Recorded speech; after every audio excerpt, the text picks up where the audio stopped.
Qualify कर जाता है, मेंस निकल जाता है और इंटरव्यू में रुक जाता है, तो उसको मलाल कितना होगा कि मेरी 2 सालों की मेहनत जो है वो नहीं सफल हो पाई और नहीं निकल पाया। तो मैं भी मैं खुद भी पहले पूर्व में प्रोफेसर रह चुकी हूँ, तो मुझे भी इस बात का अनुभव है और मैंने भी कहीं ना कहीं तैयारी पूरी तरह से करके रखी थी। तैयारी छोड़िए, मैंने स्ट्रैटेजी वगैरह भी बनाई थी कि किस तरह से इस बार वोट कटेगा नहीं, ना कटेगा और ना बटेगा और ना बिखरेगा, एकजुट होकर के मत एक ही पार्टी के कोटा में आएगा, हमारी पार्टी को आएगा।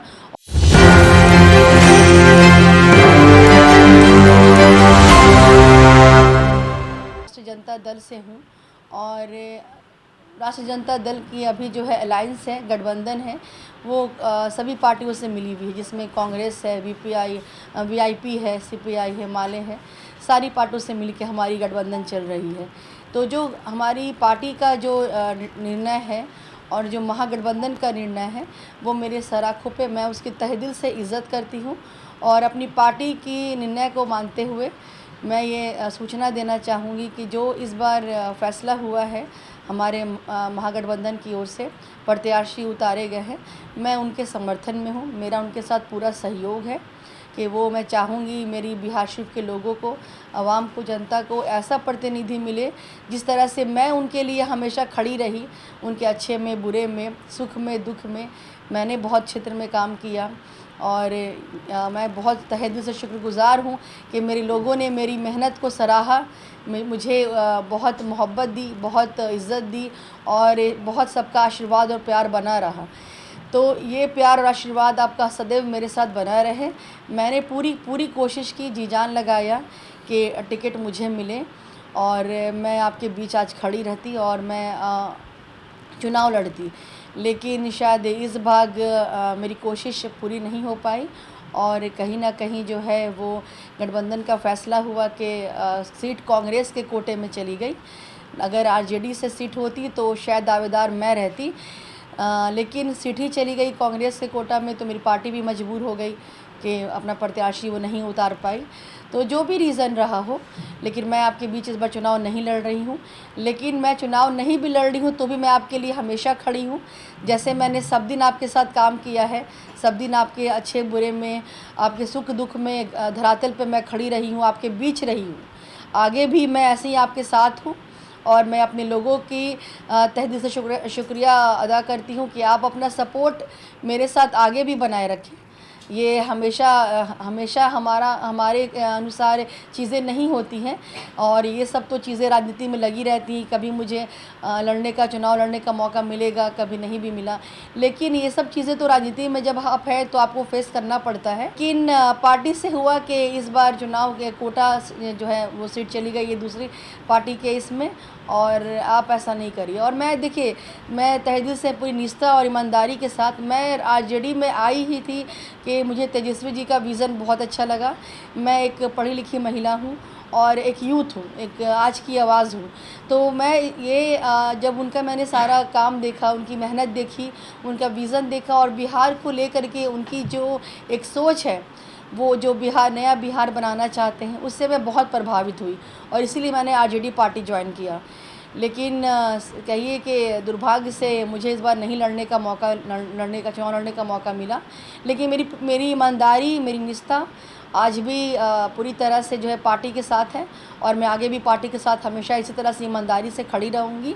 और मेरा भी एक सपना है, जो सभी लोगों का सपना है, हर एक बिहारी का सपना है कि बिहार के अच्छे दिन आए और एक नया बिहार बने, जिसमें जो है सब युवाओं को नौकरी मिले, बिहार से पलायन रुके, शिक्षा के क्षेत्र में सुधार हो और इसके साथ साथ स्वास्थ्य के क्षेत्र में सुधार हो और एक अच्छा हॉस्पिटल बने। ये सारा सपना जो हम सब ने मिलकर देखा है, ये तभी साकार होगा जब हमारे नेता तेजस्वी यादव जी मुख्यमंत्री बनेंगे। तो आप सब लोगों से अनुरोध है, आप सब लोगों से मेरी गुजारिश है कि इस बार जो है किसी पार्टी को ना सोच करके कि हमको बस इसी पार्टी को वोट करना है, बल्कि गठबंधन का फैसला मानते हुए हम सबको जो है मुख्यमंत्री बनाना है तेजस्वी यादव जी को, क्योंकि उनका मुख्यमंत्री बनना हम सबका सपना साकार होना। तो ये तभी मुमकिन है जब हमारे नेता प्रतिपक्ष तेजस्वी यादव जी बिहार के मुख्यमंत्री होंगे, तो नया बिहार बनेगा और एक सच्चा सबका सपना होगा। पर्सनल रूप से नहीं जानती हूँ मैं, उनकी निजी ज़िंदगी में क्या हुआ है उमर खान साहब को मैं नहीं जानती हूँ। मेरी तरफ से वो महागठबंधन के प्रत्याशी हैं और कांग्रेस पार्टी से वो आते हैं और कांग्रेस पार्टी ने उनको भेजा है। तो पार्टी भी सोच समझ बूझ के कैंडिडेट उतारती है ना, पार्टी इस तरह से तो टिकट नहीं देती है। अब जब उनकी पार्टी का उन्हें उनको इस लायक समझा, इस योग्य माना, तो उनको भेजा। और मैं अपने नेताजी की बात को सम्मान रखते हुए मैं उनके सहयोग में हूँ। मैं और मेरे लोग उनको सहयोग करेंगे, क्योंकि ये फैसला जो है वो हमारे नेता का है, गठबंधन का है, और गठबंधन के फैसले को सराखों पे। आप क्षेत्र में जाएंगी खंडी के समर्थन में? हाँ बिल्कुल, मैं जब रहूँगी मैं ज़रूर जाऊँगी क्षेत्र में। मैंने अभी भी आपसे कहा कि मेरा पूरा सपोर्ट रहेगा, इसलिए रहेगा कि मेरा बस एक ही सपना है। देखिए, ये चुनाव मैं अपने लिए तो नहीं लड़ना चाह रही थी, क्योंकि अगर मैं अपने लिए चुनाव लड़ती तो मुझे 2-3 ऑफ़र भी आया था। मैं आपको बता दूं आपके माध्यम से कि मुझे दो पार्टी से भी ऑफ़र आया था कि मैडम आप हमारे बैनर से, हमारे सिंबल से चुनाव लड़िए, क्योंकि हम चाहते हैं कि आप बहुत स्ट्रॉन्ग कैंडिडेट हैं। हमने बिहार शिव में आपका नाम सुना है और आपका काम लगातार हम लोग देखते आ रहे हैं। मेरे पास 1-2 पार्टी ने मुझे अप्रोच भी किया। They make me a call कि they want me as a candidate from their party as well. लेकिन मेरा ऐसा कोई इरादा नहीं था कि मैं दूसरे पार्टी को मैं जाऊँ, ना मैं जा सकती हूँ, क्योंकि मैं आरजेडी में आई ही हूँ तेजस्वी यादव जी की बातों से प्रभावित होकर के, उनके विज़न को लेकर के। कहीं ना कहीं मेरे अंदर भी वो वही फीलिंग है जो दूसरे बिहारी के अंदर होता है।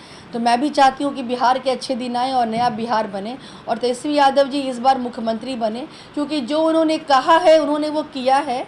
और 17 महीनों के समय में उन्होंने जो है 5 लाख लोगों को नौकरी दी।